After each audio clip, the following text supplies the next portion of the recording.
How would you describe what learning is?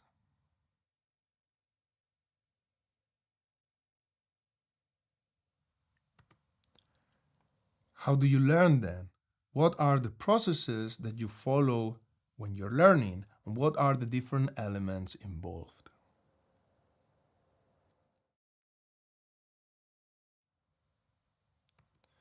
Can you think of a different way of learning? And how is this different to the strategy that you described earlier? Think about the processes, or it could also be the elements involved.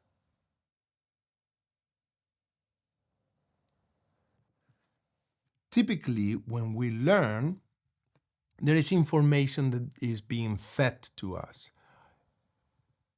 This can either be by a lecturer, or it can be through books, videos, etc. And this information contains both the problem and the answer. So we learn how to put those two together, how to connect a problem and an answer or a solution, and therefore we learn. There is, of course, different ways of learning. We can also learn through exploration, and in that sense, we are being fed the information, maybe just because we are exploring the environment, and we are just trying different things until we find the solution to the problem that we're trying to solve. That is another way of learning. And machine learns pretty much in the same way. We feed information to the algorithms, and typically we tell them, okay, this is the problem and this is the solution. And what I need you to do now is to connect the two. Okay? I need you to identify each of these patterns and connect those patterns with the correct solutions. Similarly, they can also learn through experience. So they will try different things out until they find a solution that looks good or that satisfies certain criteria. So this is the main taxonomy of machine learning algorithms. The first type of learning is what we call supervised learning, because we're not just providing data about the problem, but we're also providing data about the solution. And what happens is when the machine learning consumes the data about the problem, provides a solution, and if the solution is not, and then it's capable of comparing its solution with the desired solution, with the correct one, and then go back and learn and change and correct so that the solution that it provides gets closer and closer and closer to the desired one, to the correct one. And then on the other hand, on unsupervised learning, we just feed the data to the algorithm, and then we lay back and we say, figure it out. Try to find a structure in the data. I don't know what's going on. And in fact, that's usually what happens. We don't know the solution. It's not that we don't want to provide the solution to the algorithm, it's that we don't know the solution. So this is usually, this is commonly used during exploratory work. Now, going back to supervised learning, we can divide this into two types of algorithms: classification and regression. And the only difference between the two is in the type of variables that they output, that they predict. In classification, the predicted variable or the output or the produced output is a categorical variable. Okay? So typically, tell me, is this patient suffering from depression? Yes or no? So categorical, yes or no. If we are talking about regression, then the output is a continuous variable, is a number. And for example, that could be, okay, give me give me the risk of this patient developing depression again. So in a scale maybe between 1 and 10. So that would be a regression. It would be a value between 1 and 10. In unsupervised learning, we have clustering and we have association rules. Clustering are the ones more commonly known, and they involve just finding aggregations of samples that share certain criteria, or that share certain characteristics. And what we're trying to do is to find the best groups of samples based on a given criteria. In terms of association rules, now these are similar, but instead of finding aggregations of samples, what it does is it finds aggregations of features. So it will tell you which variables tend to happen together, or what values of variables tend to happen together. So, what is the difference between supervised and unsupervised learning?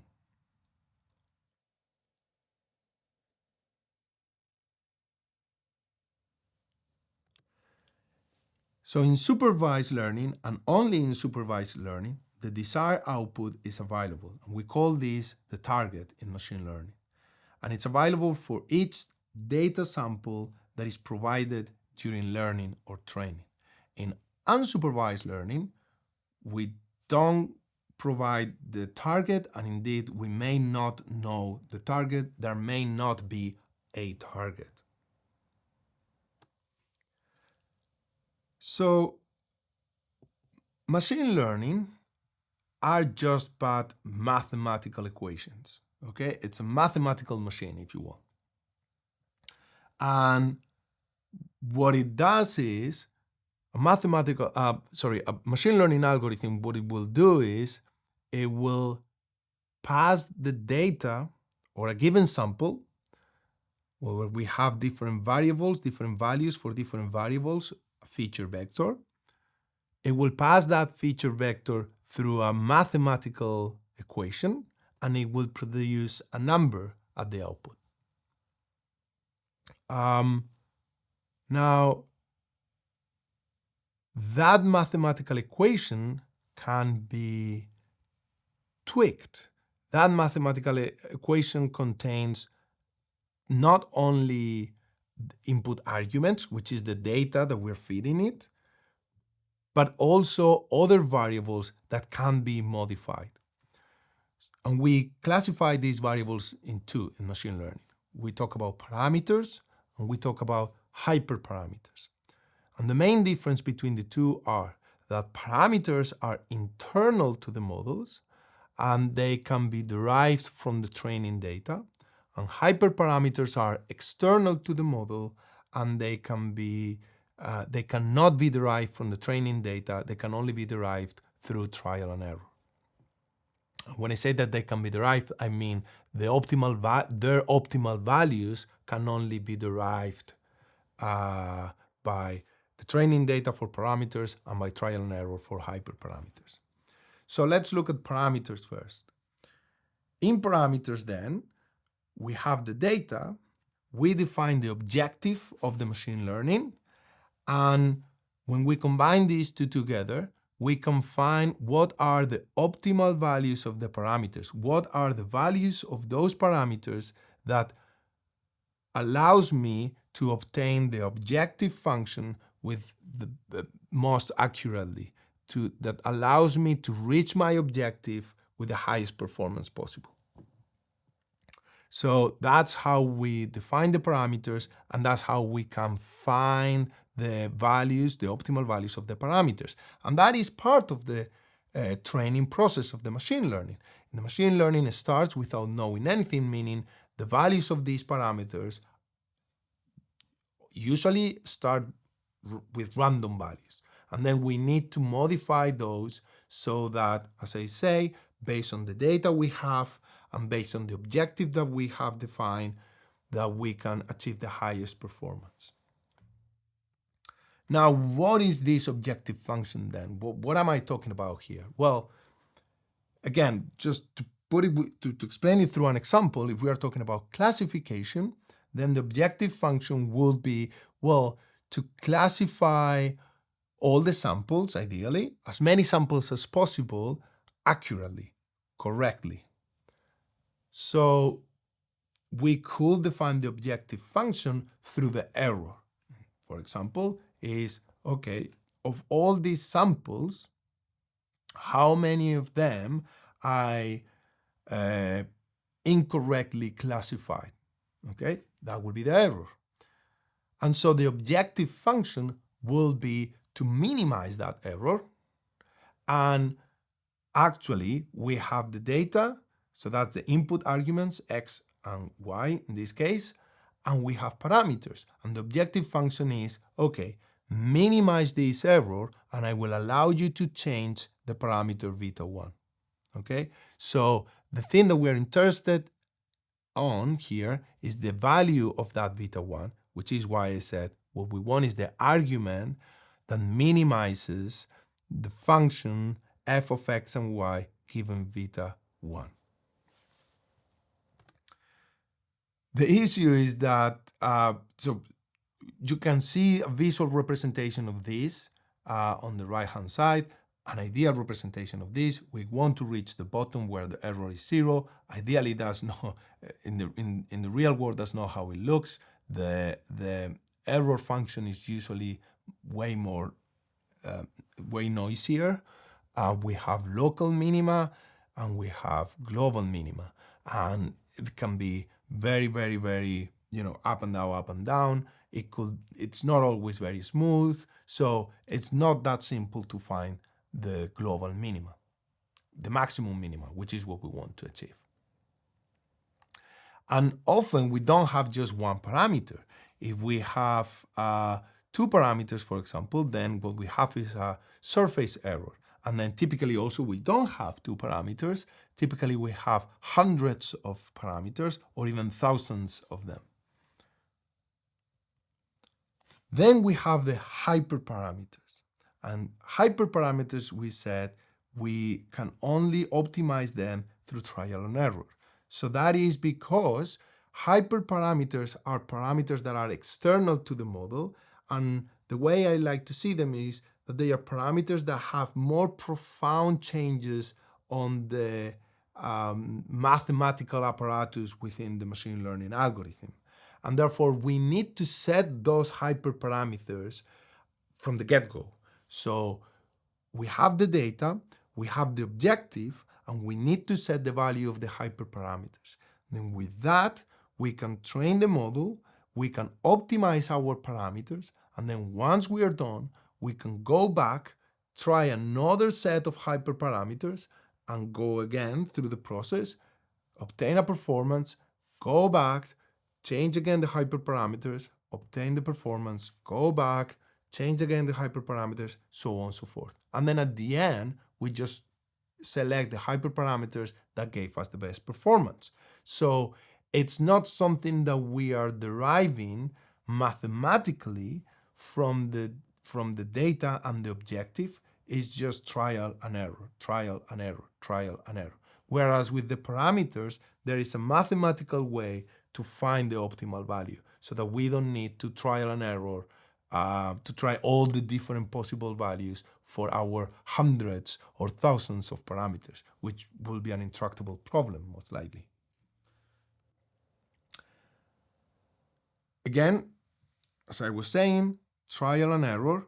In this case now, note that I have, in the equation, I have put the hyperparameters outside just to denote that these are typically variables that are external to the model and that have a more profound change or a more profound effect on the mathematical representation of the model. And note that every time we try a hyperparameter, we need to train the model with those values of hyperparameters. So the internal minimization is still going on. And the only way we have to complete the external minimization is to just do trial and error, trial and error, and trial and error. And I am also giving you there an example of a paper that talks about how can we do this, about how can we optimize those hyperparameters through trial and error, yes, but we can do it a little bit more elegantly, a little bit more intelligently. So what are the differences between parameters and hyperparameters?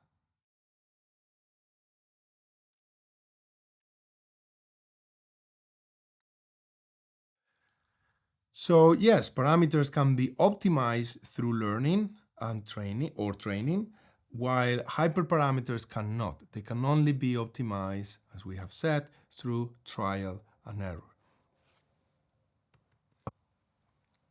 To recap, parameters are optimized during learning. Hyperparameters are optimized during testing. And in both cases, this happens during training and outside of validation.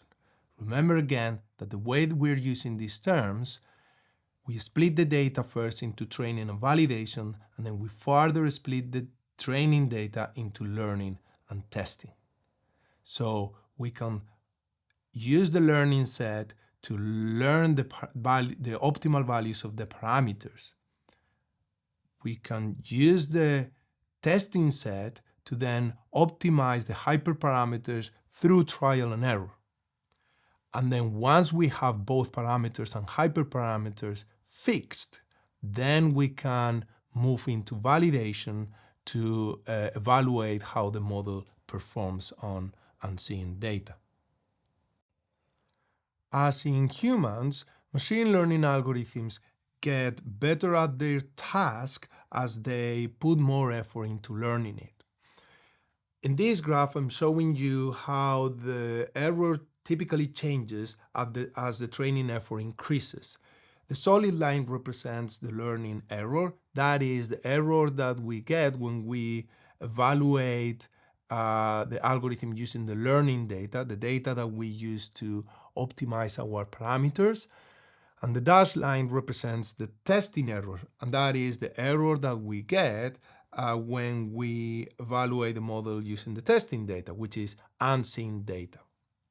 Remember again, we can definitely do this during training because as we are using these terms in this course, learning and testing both belong to the training process. So they have nothing to do with the validation. So what happens here is that at the beginning, both errors are going down. That's what we want to see. And that means that the model is still underfitting our problem, our data, and therefore we want to continue training. We want to continue putting more effort into training. However, we will reach a point where the learning error, yes, it keeps going down, but the testing error now goes up. And that is an issue. That's what we call overfitting, and it's very typical of machine learning algorithms. And that means that the algorithm, again, being so flexible, it's getting really good at solving the problem in our learning set, but now it's getting very specialized in our learning set, and therefore it cannot generalize to any other data, to unseen data, such as the testing data. And that is, of course, a problem. It means that the model, the solution that we're building cannot be used outside of our learning set. We want to avoid that. We want to find an intermediate point between underfitting and overfitting. That is the optimal range where where we have basically minimized the error that we get in unseen data. And we minimize the error we get on the testing set.